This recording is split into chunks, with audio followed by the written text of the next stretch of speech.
Welcome back, everyone. This is episode 3, exercise 3 of my Pilates Suspension Method Active Stretch series. Today, I'm going to take you through the picking flowers.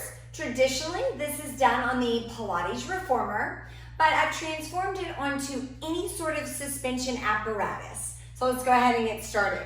I'm going to be doing it with the strap length short, but as I talked about in episode 2 with the mermaid lunge, that really the height of the strap depends on your height and your flexibility. Second position lateral, starting with the arms out, neutral spine and pelvis with the ribs connected. Hinge at the hips. And when you can't hinge anymore with a neutral spine, you're gonna bend the stabilizing leg round the spine, and like we say in Pilates, pick up those flowers. Articulate tail to head as you extend your supporting leg. Throw the flowers, go into your thoracic extension, and then return home.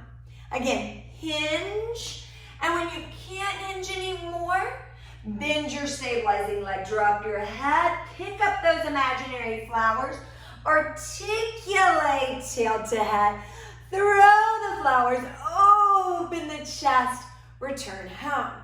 If you are quite flexible, you can omit the bending of the stabilizing leg when you pick up those flowers. So let me show you what I mean by that.